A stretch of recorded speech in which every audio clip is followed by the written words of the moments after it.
do whatever you can to make yourself invaluable. Find the things that people don't want to do and do them, because the hard problems are the ones that are the most rewarding.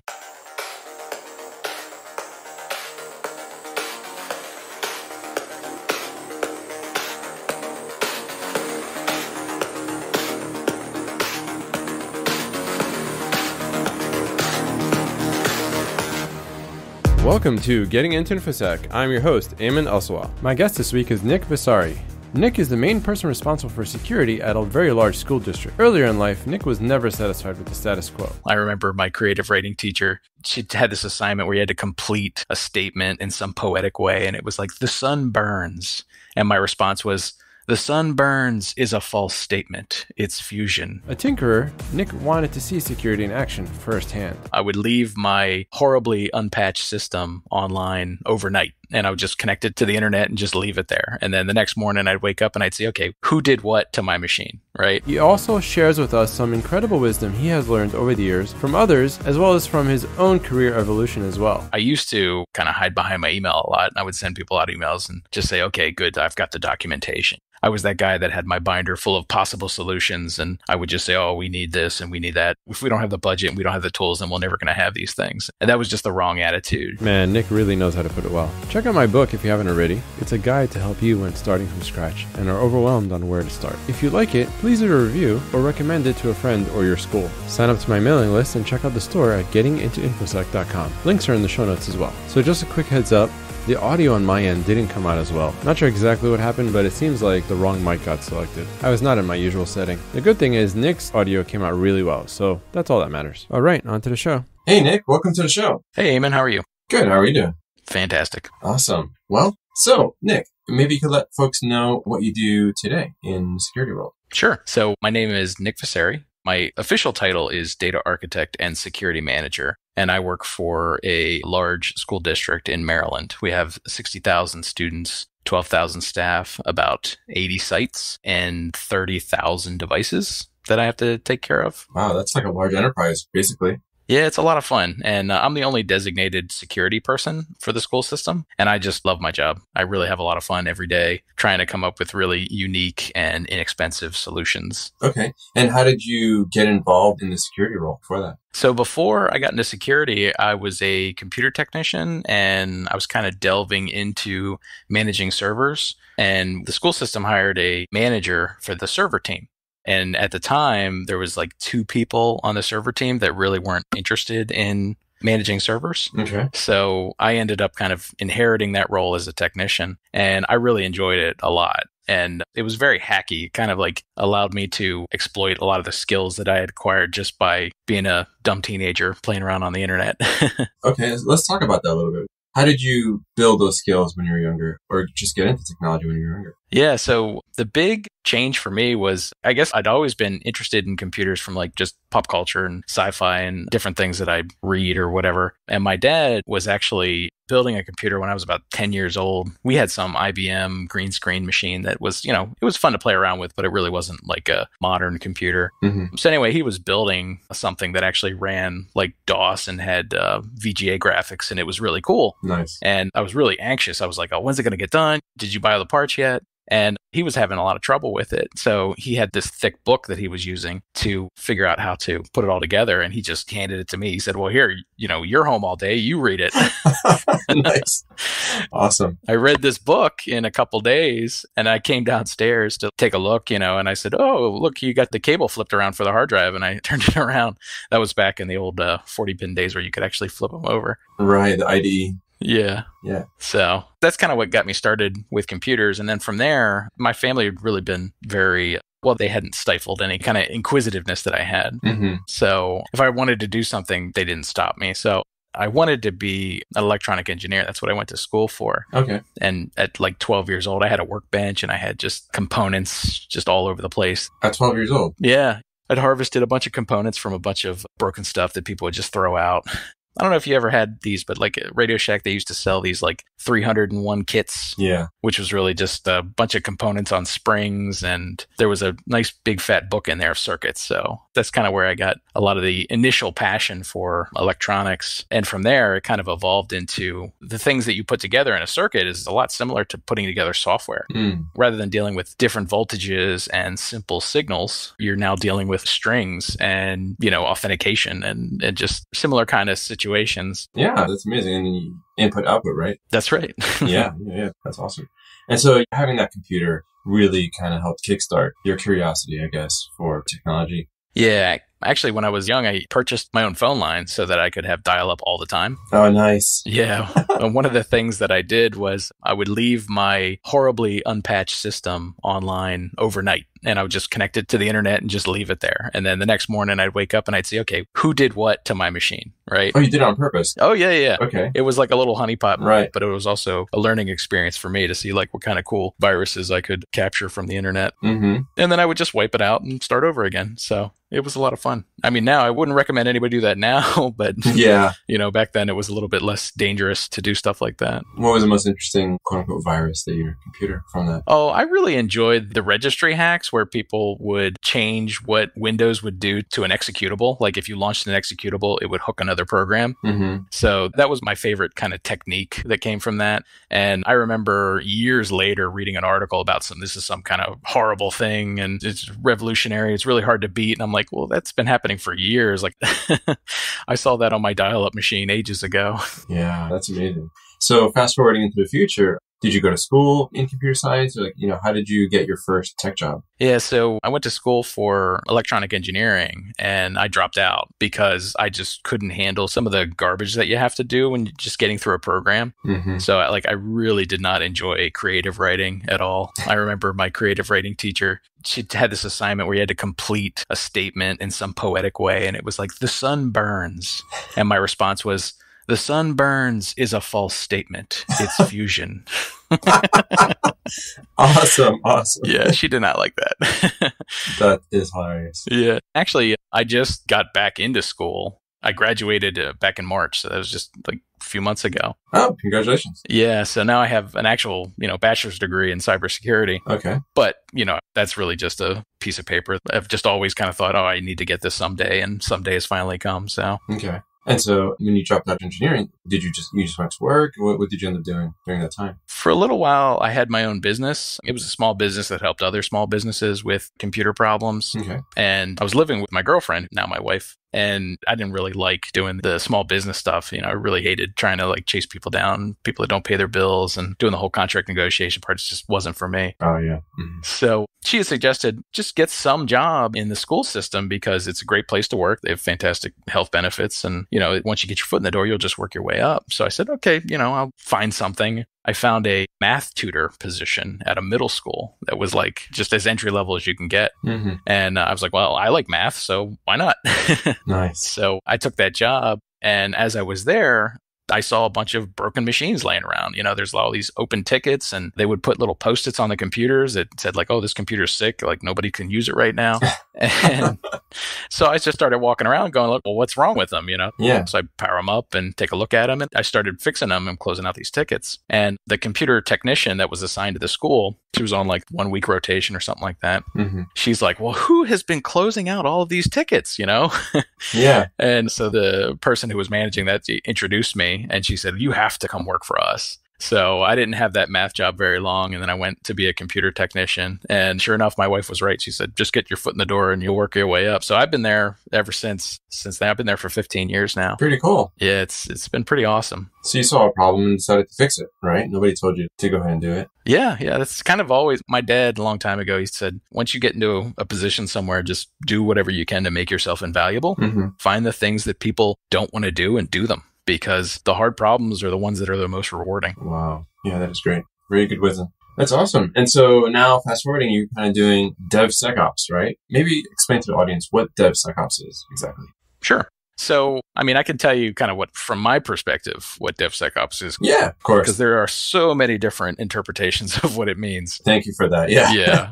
That is true. Yeah. Sure. Yeah. From my perspective, we'll just talk about DevOps in general. Okay. Before we throw the security in there. Yeah. DevOps is really kind of this evolution of development where you started with this time when you would have developers and they would make a piece of software and they'd kind of chuck it over the wall to a bunch of operations folks. And the operations folks, they'd try and figure out how to get it to run in production. And that's where a lot of tension, a lot of chafe lines would occur because, hey, it works on my laptop. And they're saying, yeah, but your laptop isn't anywhere near production and you're horribly insecure and blah, blah, blah. And there's just a bunch of finger pointing going on. Yeah. So DevOps, it's easy to kind of think of it as a suite of tools because there are so many tools that help you achieve these goals, but it's really about developers accepting the operations side of the house and operations accepting some of the development side of the house. So it's this, what I like to call a cross-mogenization of different departments. So they learn about each other's stuff. And it's really about maintaining interfaces between systems and departments. So as an operations side of the house, they'll say, well, we have Docker. And if you can run it in a Docker container, then that's fine. We can get it running in production. It's not really all that new because the same kind of happened with like Java, right? So if it worked in Java, then we can get it to work in production. Mm-hmm. That was kind of Java's big thing. Yeah. Is you could write once and run anywhere.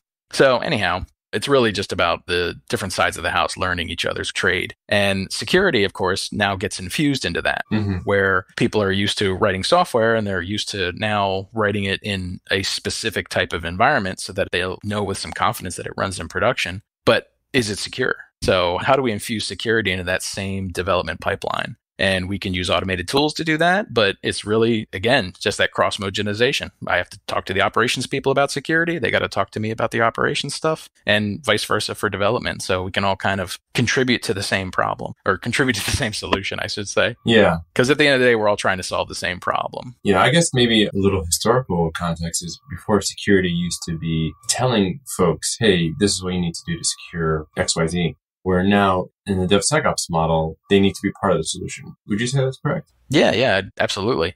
And meeting with them, I used to kind of hide behind my email a lot. And I would send people out emails and just say, okay, good, I've got the documentation. I was that guy that had my binder full of possible solutions. And I would just say, oh, we need this and we need that. If we don't have the budget and we don't have the tools, then we're never going to have these things. Mm-hmm. And that was just the wrong attitude, So I've read a couple of books about DevOps that I recommend. The primary one would be The Phoenix Project.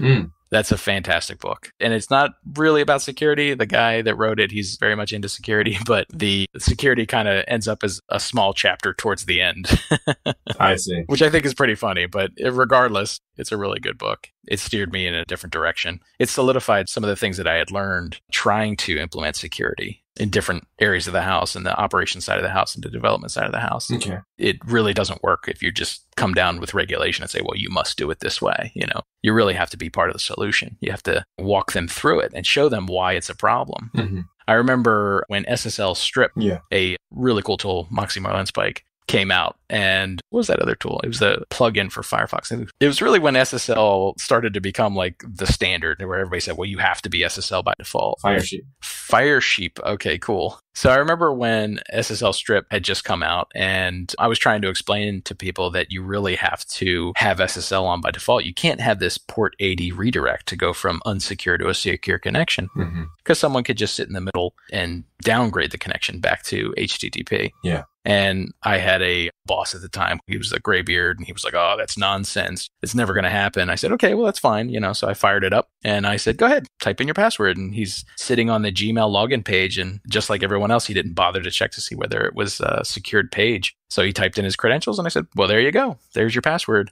And he said, oh my gosh, I'll be damned, Yeah. And after that time, like we had turned off port 80 on almost everything. Right. This was before HSTS had come out. Yeah. So there really wasn't a good way to prevent somebody from having an in the clear connection. Yeah. What do you think about HSTS? I like it, but I think the industry has started moving away from it because of deployment problems. But yeah, so with HSTS, that's a pretty good example. DevOps now all have to kind of gel well together because HSTS will work perfectly if your development team knows about it. right?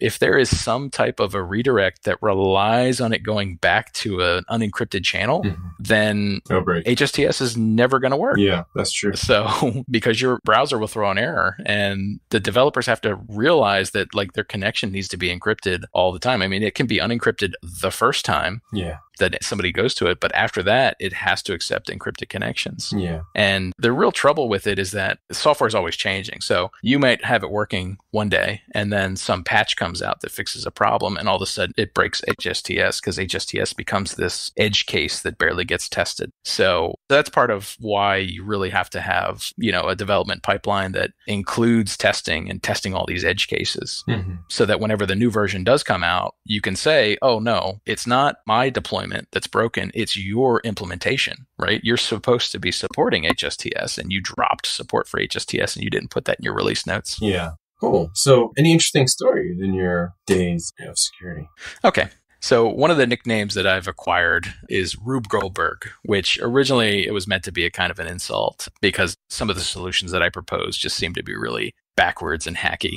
But I took it as a badge of courage because the problems that were coming up were really from the professionals, quote professionals. They were just unsolvable problems. It was just impossible, right, to solve these things. And I said, well, no, it's not impossible. If we really contort your mind and you can come up with a solution. It might not sound very clean, but it works, right? And one of the Rube Goldberg solutions that I'm pretty proud of was we were migrating email providers. So we had an old email provider that was really kind of off the wall, just weird. It was a client server architecture. So people actually had to install a client and to get to kind of the email, but the email, it really wasn't like an email system. It was more like a wiki where there was a folder for your email. It was really a bizarre system. But the school system had it for years and everybody was used to it by now. Everybody enjoyed it. And we were switching to Exchange. So we had hired some vendors to come in and propose a solution.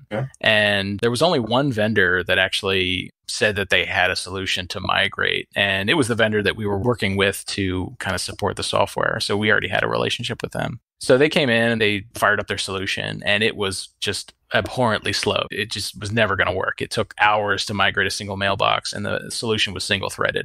So we had at the time 9,000 mailboxes to move and it was just going to take years to get everything migrated. Wow. So we went back out, we asked a bunch of people, nobody would come up with a solution for this thing. And I was just sitting there thinking like, I'm kind of mulling over the problem as well. I'm like, I don't know how we can get this mail migrated. And then it dawned on me that they actually have like a web interface where you can check your mail. And I just thought, well, I mean, I know how to scrape web pages. And of course, the web interface is meant to run in parallel. So I wonder how fast we can do this if we did it over the web. Oh, that's hilarious. Yeah. So, and I had like read a book years back about PHP. So I thought, well, you know, it's not really the best scripting language, but I know how to use PHP. I'm comfortable with it. So I'll just see what I can put together with PHP script. So I wrote something and I was able to get a mailbox migrated in 6 minutes. Wow. And of course, because it was over HTTP, it could be as parallel as I wanted it to be. I could just keep on spinning up more servers because they're just web servers. You know, they're not like this weird client server architecture where you can only have one session. So it worked really well. It took me about 6 months to get everybody migrated. And that was like, you know, working overnight, calling up a location saying, okay, you're going to be migrated on this day. And it was a huge coordinated effort. Wow. I mean, it worked great and everybody was pretty happy with the solution. I can't say it was like perfect on the first go, which is also part of the DevOps culture, is that you have to kind of get started with something that mostly works. And then as the requirements come, you just be nimble and be able to change them. So the first couple of locations, they said, oh, we got problem. Like, you know, I think one of the problems was people expected their mail to be unread from like ages ago. And I was like, that's really weird, but okay, we'll figure out how to support that. So I put a flag on there to make sure that if the message was unread, it stayed unread. Wow, really? Oh, yeah. It was some fun times. So, and that was a pretty big Rube Goldberg solution. Yeah. It worked out really well and people were really happy with it. Wow. That's pretty good. Yeah. Cool. Nice. So tell me about managing security in a school district. So how do you deal with either just managing things day to day from an internal perspective or restricting access to certain websites? How does that work? So it's really all about automation. Mm. I mean, you got to automate as much as possible. And I wouldn't say that's necessarily most important for school systems, because if you're not automating things right now, it's probably because you have more resources than you know what to do with. Mm. So you just have people do jobs that really could be automated. Yeah. And sometimes I find point product that they really should be automated, but there's just enough of an interface that somebody has to log in and click something. And you're kind of looking at it like, well, why? Like, why isn't that just fully automated? And then you start asking about APIs and things like that. So for my day-to-day is really just, what can I automate? The biggest kind of daily interaction that I have is with the identity management system. Mm-hmm. So that has been fully automated for, probably about 10 years now. Mm-hmm. And it's on a custom solution that I wrote and I currently maintain. I've been working with other people to try and get them to migrate over to the operations department and say, hey, it's just a PowerShell script. I'm sure you guys can learn a thing or two about PowerShell. I'll be your SME and, we can really kind of get this thing off the ground, or at least in your wheelhouse. Mm-hmm. So that's been a lot of fun. So I spent a lot of time kind of mentoring them and teaching about how to maintain that system and improve it, because there's always new requirements coming. Okay. And, I don't think we actually got to talk about it, but how did you actually switch into security? You started off in IT, but then how did you transition into security, like officially? Sure. So I had a pretty good mentor at the school system, and he had hired this server team. So I applied for the position as just a server support specialist because I didn't have a degree. I really couldn't get a better position than that. Was that because of requirements? It was really just because of a norm of, if you're going to have a security professional, they really have to have a degree at the time. Mm. I think that's kind of dwindling a little bit, Mm-hmm. where, you don't necessarily have to have a degree. If you have street cred, that'll pass. Mm-hmm. But yeah, at the time, it was just like any kind of security position was just not going to happen. Okay. So I got the job as a server specialist, and we had deployed a couple hundred servers during a pretty short time frame. It was about a year and a half. Mm-hmm. And that worked out really well. And we were done with that project. So it was just kind of a maintenance at that point. It was keep Active Directory running, keep all the file shares running. So it was really boring for me. I see. And the next kind of thing that was coming around the corner was security policy. So as a school system, we didn't have a security policy, Mm-hmm. and we were just kind of looking at like what the state had as a security policy. So that was a new initiative, was that we were going to have a security policy. We're actually going to put down some requirements and then start holding people to it. Okay. So another position was made available as a security analyst, and I applied for it and got it. That's mostly through my experience. I knew everything about how the systems were deployed, Yeah. and all the vulnerabilities that were there. Some of them I might have put there myself. By accident. Yeah, right. Wink, wink. Yeah. So yeah, I got the position as a security analyst, and just huge like imposter syndrome after that. I think everybody kind of gets imposter syndrome when they first get into security. Mm-hmm. And that abates as you learn about others in the security field. I talk to a lot of people that are really just kind of security on paper. They're more about audits and, what kind of audit requirements are there, with not a whole lot of understanding of the system and the vulnerabilities themselves.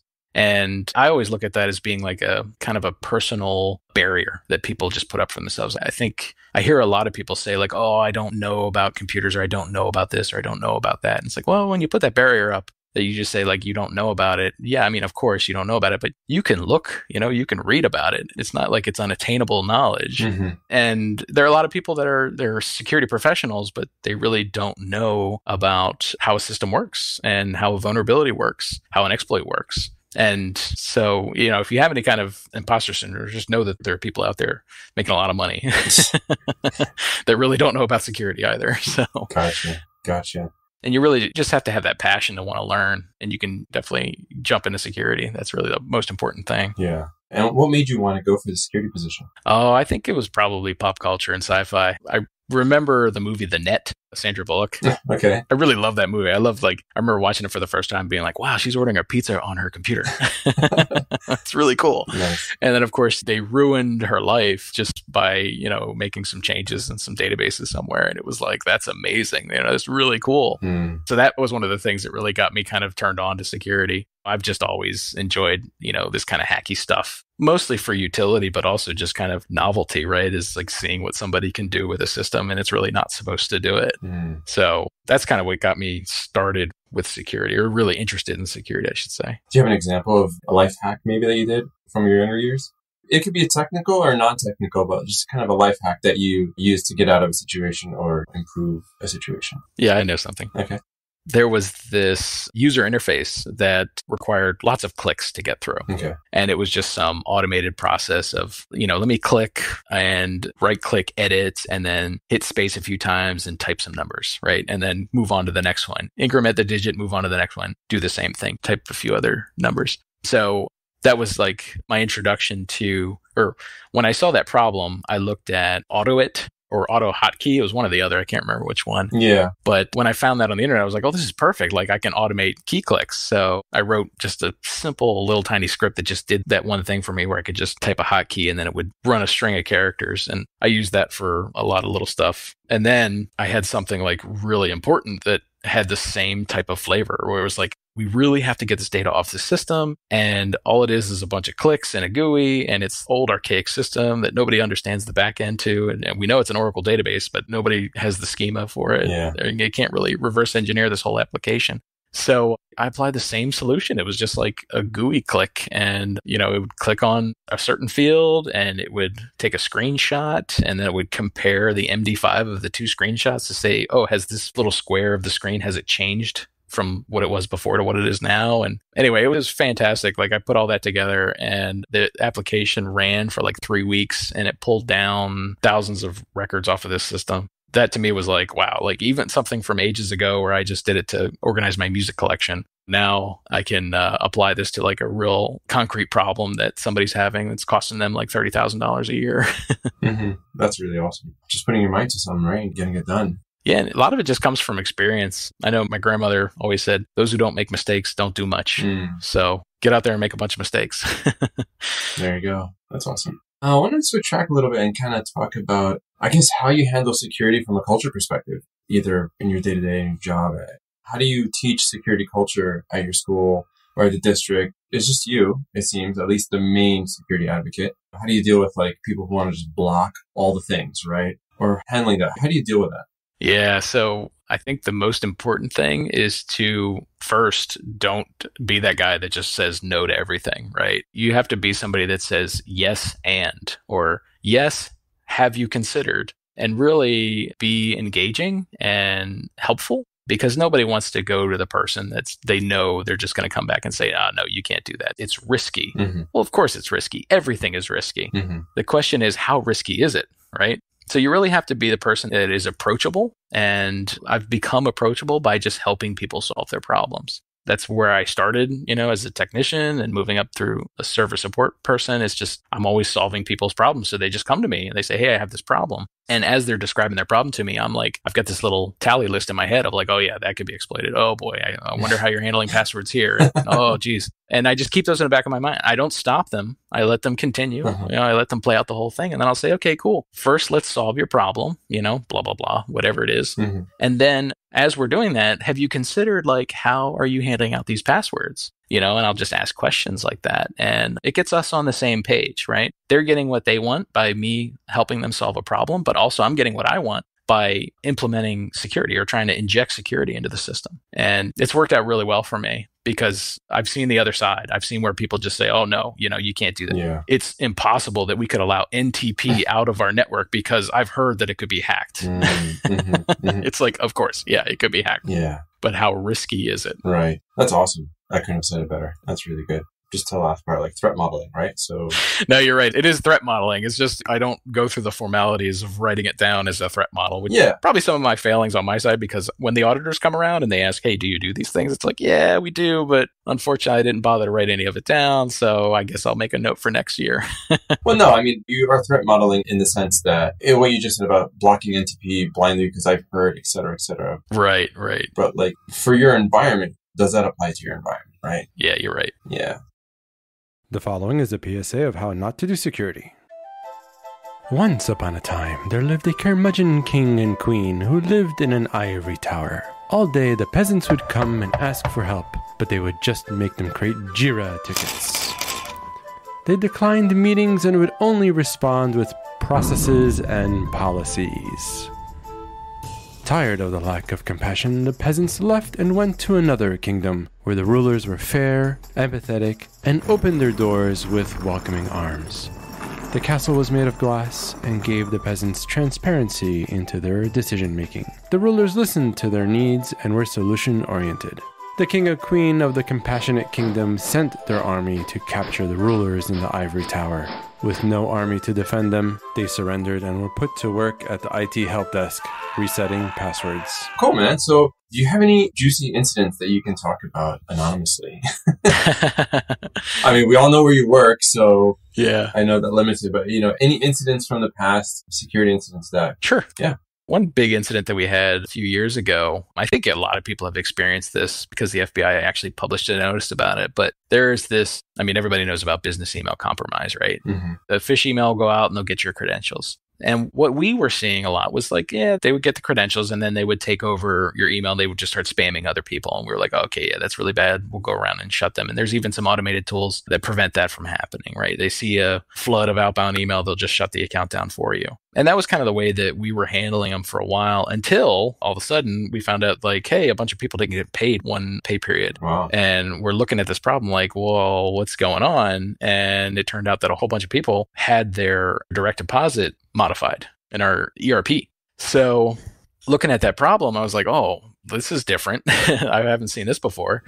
And thankfully, like when the attacker had gotten in and started changing the direct deposit information, we were already in the midst of a payroll run. So I think that there were 15 or so accounts that were changed, but only 6 or 7 of them actually applied before the payroll run had actually occurred. So it was just like a timing thing that it didn't turn out as bad as it could. Wow. It was still pretty small numbers, but just the fact that that occurred, it was fascinating to me because I'd never thought like, oh yeah, like you could just go change the direct deposit on somebody's ERP login. Wow. And so they were moved to different accounts, right? Yeah. The direct deposit money was moved to a different account. Exactly. Wow. So, we lost a little bit of money from that. And even then, I think insurance had taken care of it or something like that. It wasn't a whole lot of money. But there was the question of what do we do about this now? Yeah. Like, what kind of solution can we actually apply to this problem? And the ERP system has a single sign-on component, which I maintain. And the ERP system is a SaaS solution. We really can't do anything to modify it. And the solution didn't have real-time logging that we could really kind of respond to an attack that was already in progress. So I was really left with this like, well, what do we do here? So I could get the authentication side because of single sign-on. And I thought, well, I can't do multi-factor authentication. I just know I can't. Not enough of our people have devices and I can't really force them to use a device. And we don't have the money to purchase fob keys for everybody. So, what can we do? Wait, you couldn't implement it through even SMS or even Google Auth? Well, if I did, there would be significant resistance. Oh. And that was really the problem. Nice. I know that there's enough people that would say, I shouldn't have to use my cell phone to log into a system. I shouldn't have to use my cell phone or my cell carrier or my text messaging or whatever. You have to provide everything that I need in order to use the system. Oh, so I just thought, is there a solution that we could come up with where there wouldn't be so much resistance?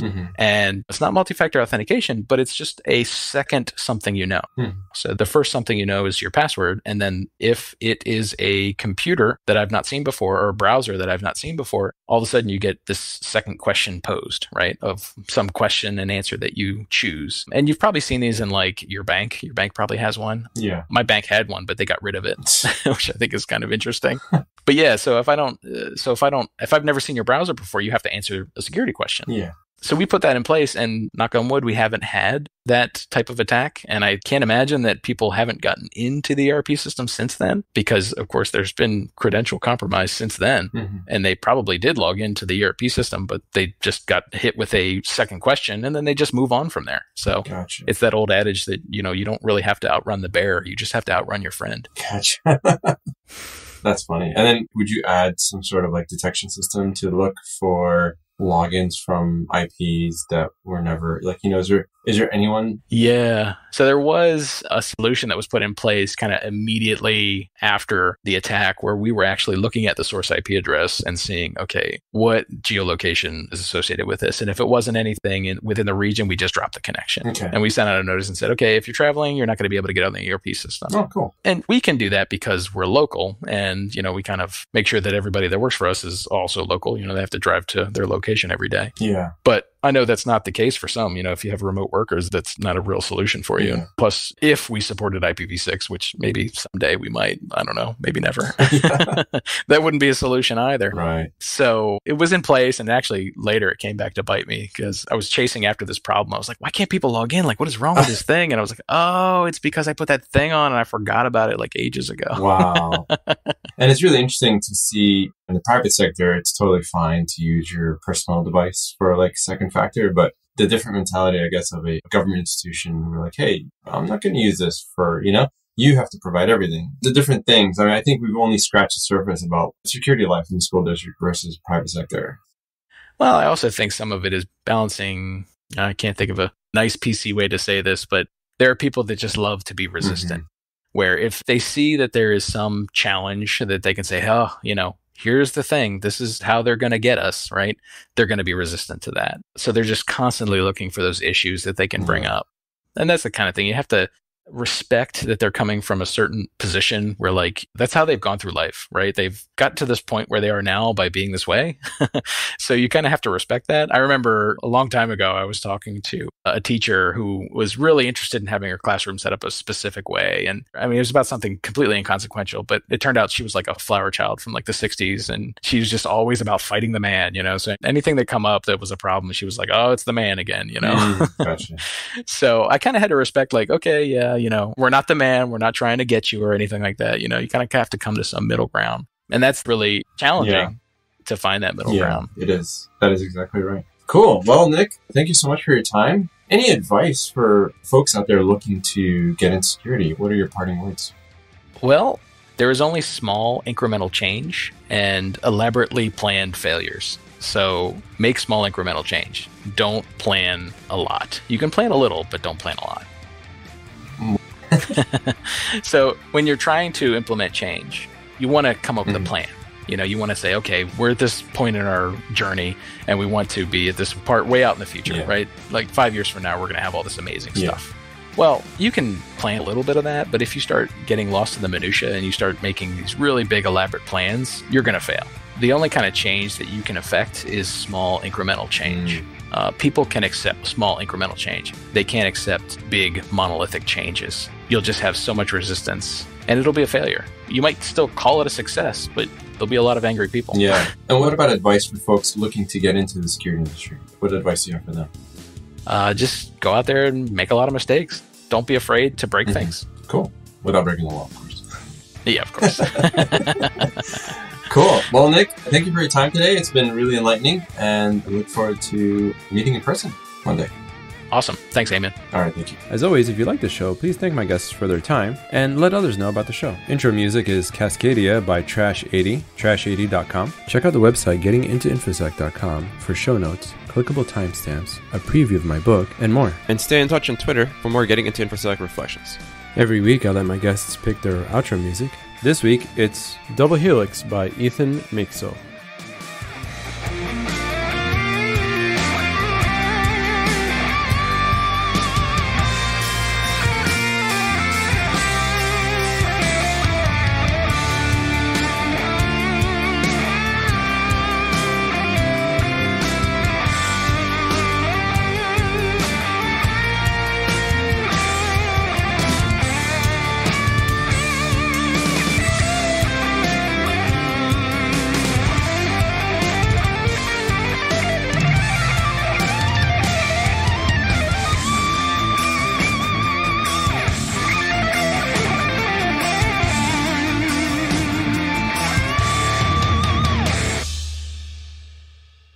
He also said...